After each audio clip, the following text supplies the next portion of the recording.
In modern worship music, of course, it's important to play the right chords at the right time. But today's video, we're not worried about that. You're going to learn when to play the wrong chords. Let's check it out.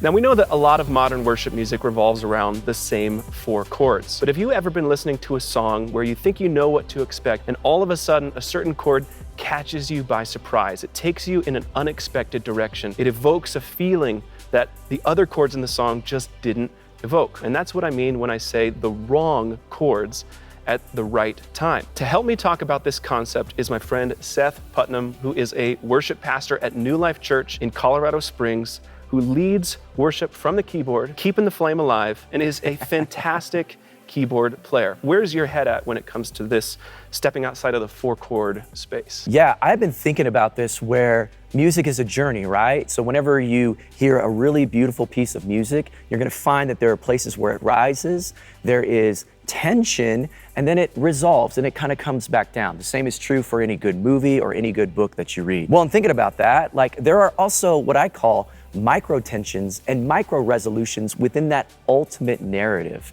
And so the fun thing is finding like a 4-chord pattern and thinking outside of the box. How can I play a wrong chord, a micro tension that actually fits within the narrative of the chord progression? So music-wise, we have something called non-diatonic chords and diatonic chords. Diatonic means in the key.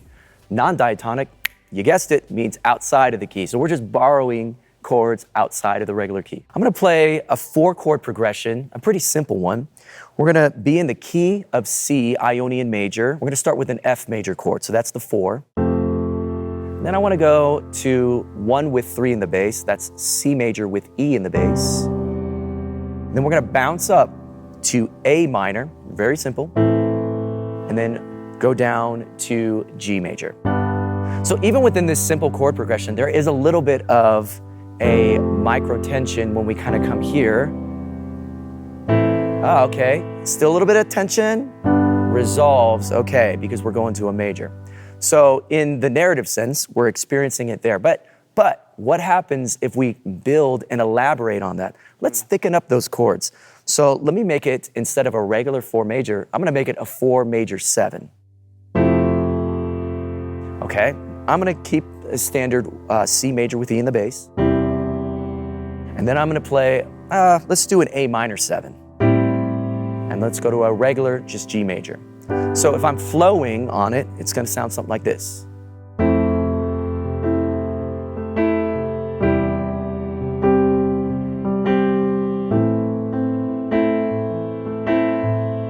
Very simple, right? Okay, now, can I thicken it up a little bit? Sure, and I will. But this time, here's an F major 7 with an added 9. Now check this out. There it is. There it is. So what the heck am I playing right here?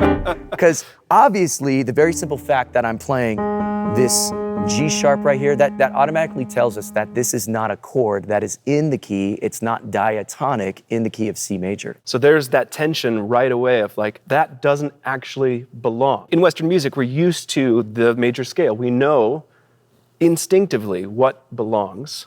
And then as soon as something steps outside of that, it's like, okay, it doesn't belong here, so where does it belong? How is it connected? Or how is it purposely disconnected? Yeah. And then where are we gonna bring it back in? Yeah. So break that down for us a little more. Totally. So there's a lot of theory to this, but I'm gonna try to break it down in some simple ways to think about this. So again, the first chord, F major 7 with an added 9 in there.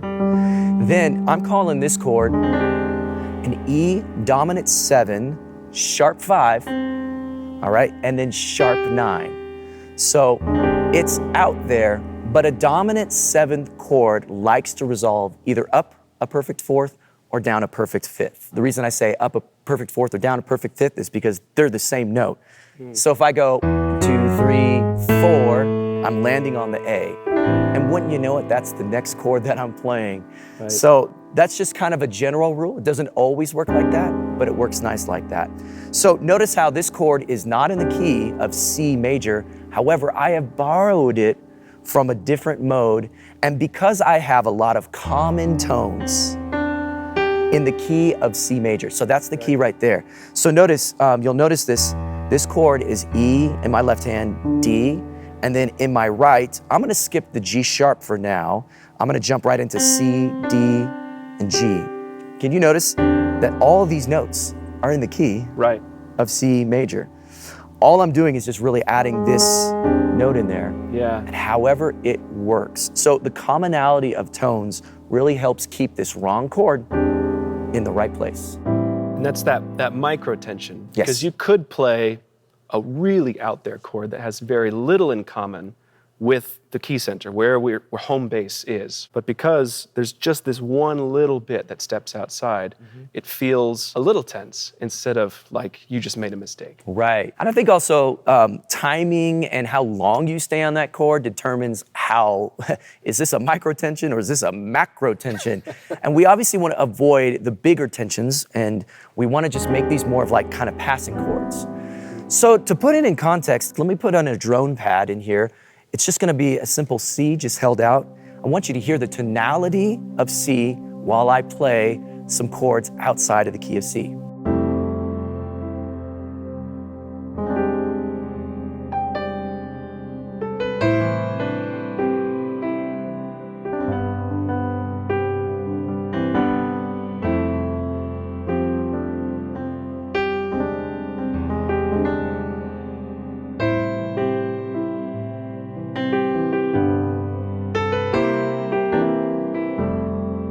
All right, so that's a little fun. So now that Seth has demonstrated this with a generic 4-chord progression, next up he's going to play a popular worship song and demonstrate how you can do these sorts of micro tensions in that context. Yeah, let's do the song Great Are You, Lord in the key of E major. I'm gonna take it at the chords. It's your breath in our lungs, so we pour out our praise, pour out our praise. It's your breath in our lungs, so we pour out our praise to you only. So what did I just do right there? So of course I started on the 4 chord, went to the 6 minor chord, which is C sharp minor, 7.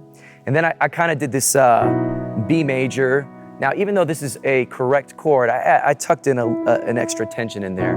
However, where the micro tension came in is I turned that 5 chord into a 5 minor 7, resolved it in some degree to an E dominant 7, which is not in the key of E major, and went back to an A major 7 chord. So I'm using this principle called a 2-5-1 principle.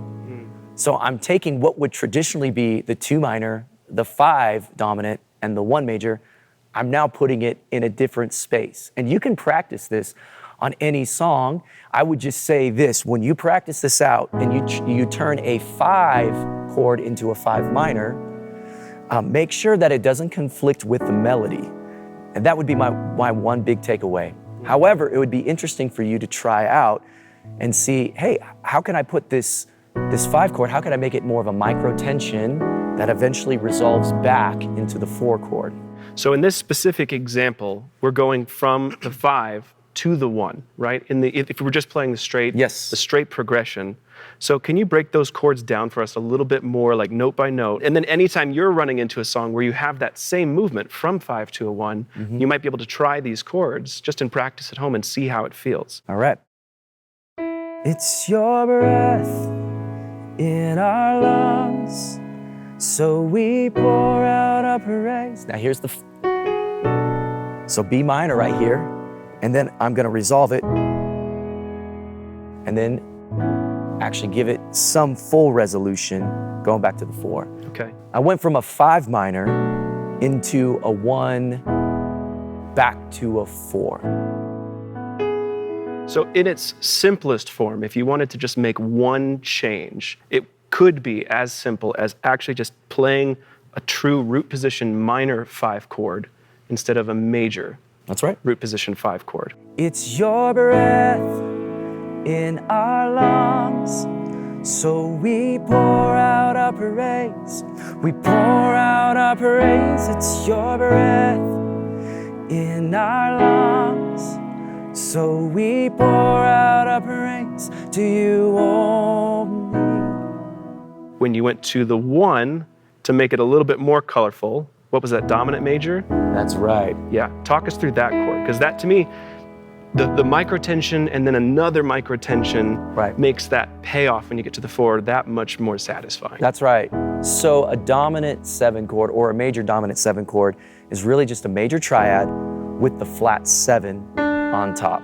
So that's all we're doing, is we're adding a little bit of tension that resolves perfectly into the A major chord. And I think the important thing about both of those is that they kind of require each other for context a little bit. If you only played that alternate 1 chord, but you hadn't just played the minor 5, it would be more than a microtension, right? Probably feel like maybe a wrong note, or like, wow, they're really pushing outside. Right. But those two things together have this really smooth, sort of subtle narrative, doing something that purposely takes the listener outside of what they would expect. Doing that so that I can get them back to home in a way that feels really, really nice, right? Seth, I want to ask you if you could give us just an example of what it might look like to have a level of comfort with this sort of concept. Why don't you play that same progression, but do it how you would do it if you were going to play more wrong in that way that feels comfortable to you.